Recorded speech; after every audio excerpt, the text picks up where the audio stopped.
Hello students, I am Professor Seema Karare and today we are going to perform our basic science physics practical number 7, that is law of resistance in parallel. So we go for it. Start.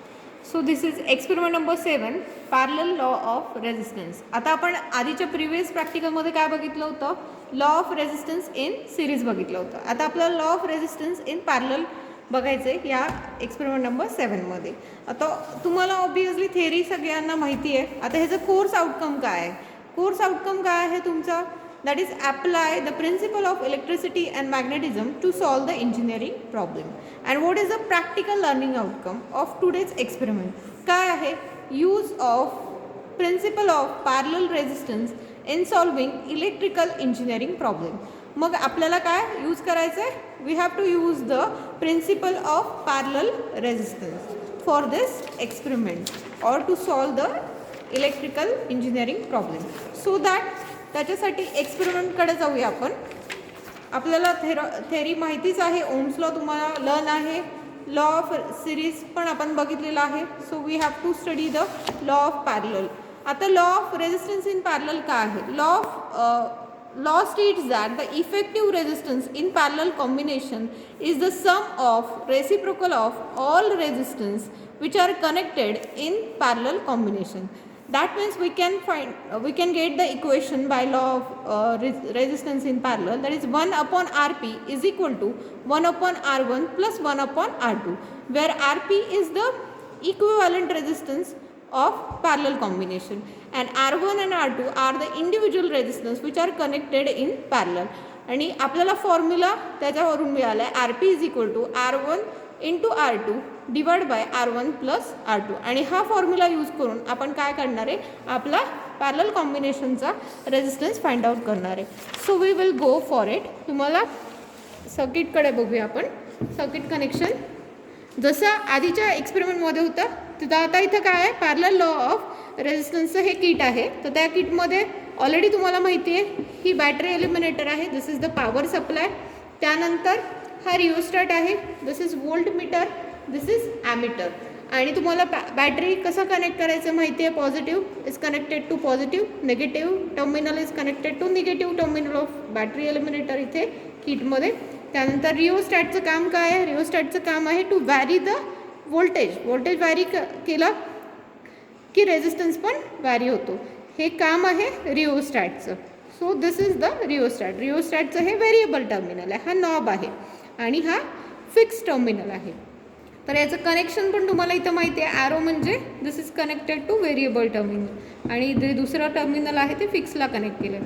त्यानंतर आता इथे बघा, पॅरललमध्ये काय करतो आपण, एका समोर resistance जोडलेले असतात. सिरीजमध्ये आपण एका शेजारी दुसरा रेजिस्टन्स जोडतो, पण पॅरललमध्ये काय करतो, एका रेजिस्टन्सच्या समोर दुसरा रेजिस्टन्स जोडतो. हा फरक आहे. पॅरलल कॉम्बिनेशनमध्ये आपण एका शेजारी दुसरा रेजिस्टन्स कनेक्ट करत नाही, तर समोरासमोर दोन रेजिस्टन्स आपण कनेक्ट करतो. This is the main difference for the parallel combination. आपण काय करणार आहे, एका समोर दुसरा रेजिस्टन्स कनेक्ट करणार आहे. मग रेजिस्टन्ससाठी आपण काय करणार आहे, जसं आपण आधी घेतलं होतं तसंच इथं रेजिस्टन्स बॉक्स यूज करणार आहे. हा रेजिस्टन्स बॉक्समध्ये आपण एक particular value of resistance select करू शकतो. कुठलाही एक की काढली तर तो रेजिस्टन्स आपला सिलेक्ट होतो. हा दुसरा रेजिस्टन्स आहे, त्याच्यासाठी आपण दुसरा रेजिस्टन्स बॉक्स यूज केला आहे. आता आपल्याला काय करायचं आहे, कनेक्शन मी ऑलरेडी केलेले आहेत. हे कनेक्शन आपण कसं जोडलं मी तुम्हाला सांगितलं, R1 आणि R2 these are connected in parallel combination. Okay. So आता आपण काय करायचं आहे, तुम्हाला पहिल्यांदा या पार्टमधला जो पार्ट आहे पुढचा कॅल्क्युलेशनचा पार्ट, तर त्याच्यामधला पार्ट जो आहे, काही पार्ट सेम आहे for the like the previous experiment. So तो बघूया आपण. सी हिअर बॅटरी आपण स्टार्ट करण्याच्या अगोदर मी इकडे तुम्हाला ऑब्झर्वेशन टेबल दाखवते. See this is observation table, observation and calculation. याच्यामध्ये रेंज ऑफ वोल्ट मीटर आपण सिलेक्ट केली आहे नेहमीप्रमाणे 20 व्होल्ट, 0 to 20 व्होल्ट. त्याच्यानंतर रेंज ऑफ ॲमीटर आपण सिलेक्ट केलेली आहे 0 to 20 ampere. List count of volt meter आहे 0.01 volt. List count of ammeter risk count of ammeter आहे 0.01 ॲम्पियर. त्यानंतर EMF of battery, EMF of battery आपण इथं सिलेक्ट करू शकतो सो इथे फॉर वायर 1, आता इथे हा जो टेबल आहे फॉर वायर 1, हा टेबल जो आहे तो सेम आहे as the previous experiment. So no need to find out again, no need to perform again this same thing. That means इथं काय केलं आपण, एक सपोज 5 ओहमचा रेझिस्टन्स सिलेक्ट केला, त्यानंतर त्याच्या ॲक्रॉस व्होल्टेज किती आहे आणि करंट किती आहे आपण ह्या रिओस्टॅटने वॅरी करून मेजर केलं आणि रेझिस्टन्स फाइंड आउट केला. इथं मीन व्हॅल्यू कॅल्क्युलेट करायचे, जसं आपण हे आधीच्या एक्सपेरिमेंटमध्ये केलं होतं ते ऑलरेडी तुम्हाला माहिती आहे. इथं मीन व्हॅल्यू आली आहे तुमची 4.054 ही तुमची मीन व्हॅल्यू आली आहे फॉर रेझिस्टन्स R1. त्याच्यासाठी थेरॉटिकल व्हॅल्यू होती तुमची 5 ओहम रेझिस्टन्सची आणि तुमची एक्सपेरिमेंटल व्हॅल्यू आली आहे 4.054.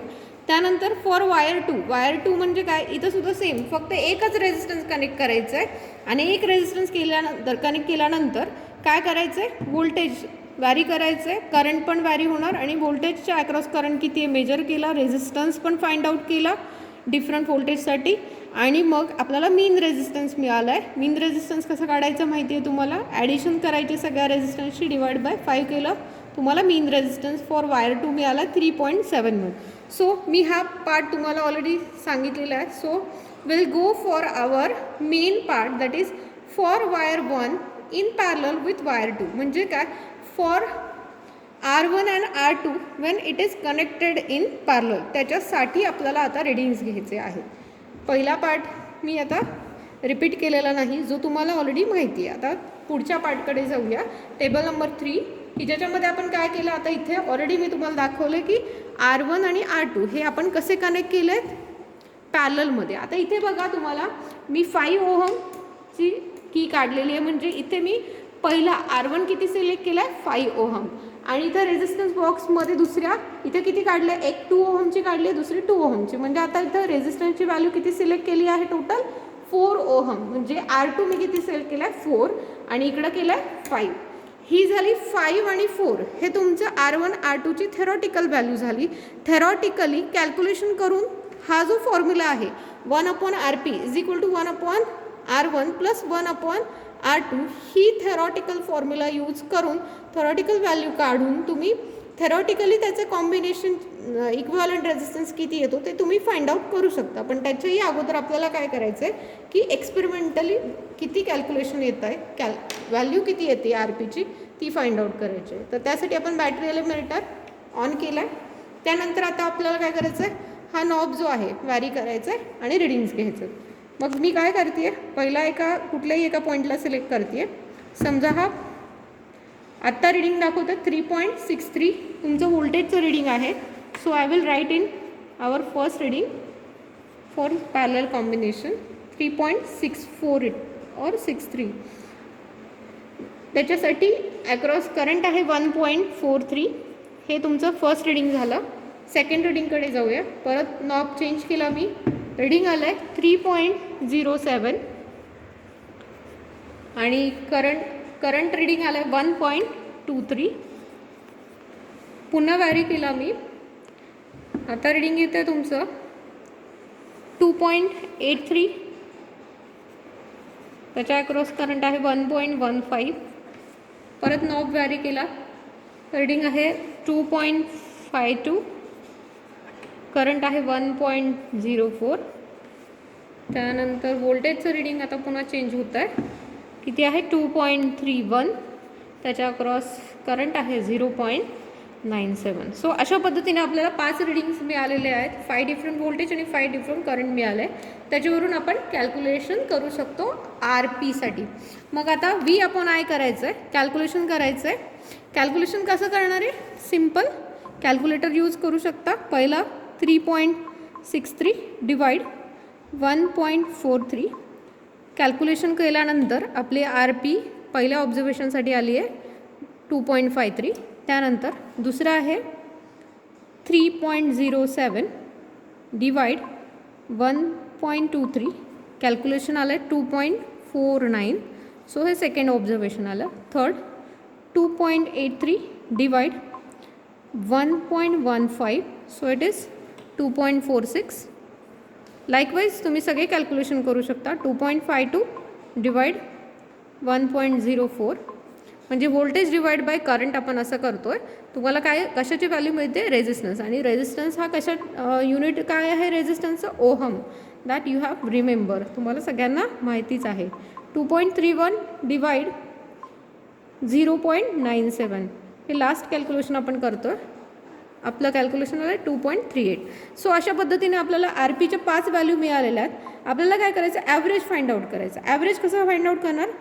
Let's we do 2.53 plus 2.49 plus 2.46 plus 2.42 plus 2.38. So addition is divide by 5. So we'll get final value, that is average value of RP is 2.456. So this is the experimental value of parallel combination of resistance R1 and R2. So we have to write the result. Result मध्ये आपल्याला काय लिहायचं आहे? Value of resistance for R1 by experiment. Experiment value किती आले? 4.05. त्यानंतर value of resistance of R2 by experiment आली आहे 3.71. त्यानंतर equivalent resistance of parallel combination by experiment तुमची व्हॅल्यू आलेली आहे 2.456. ही बाय एक्सपेरिमेंटल व्हॅल्यू आलेली आहे. आणि थेरॉटिकली तुम्हाला कॅल्क्युलेट करायची आहे. तर कॅल्क्युलेशन सोपं आहे. थेरॉटिकली तुम्हाला काय यूज करायचा? हा फॉर्म्युला यूज करायचा आहे. 1/RP इज इक्वल टू 1 तुमची थेरॉटिकल व्हॅल्यू किती होती? 5 प्लस त्याच्यानंतर R2ची व्हॅल्यू किती होती? 4. So what we have to do? 1/5 plus 1/4. त्याच्यानंतर तुम्हाला हे सगळं कॅल्क्युलेशन करायचं आहे. कॅल्क्युलेशन केल्यानंतर तुम्हाला काय मिळणार आहे? टोटल व्हॅल्यू मिळणार आहे 9/20 1/RP. So you have to reciprocate it. RP is equal to 20 divided by 9. 20 divided by 9/20. So you will get it is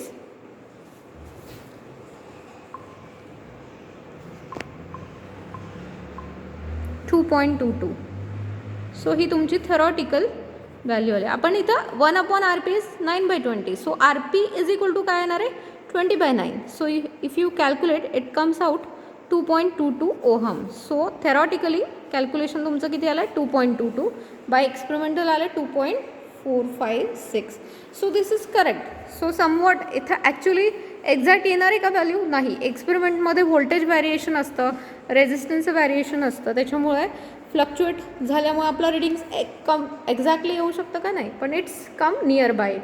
so it is proof that is parallel कॉम्बिनेशनसाठी resistance जो आहे तो किती कसा असतो?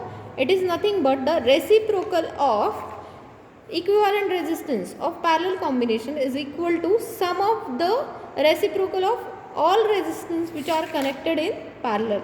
So this we have verified. Thank you.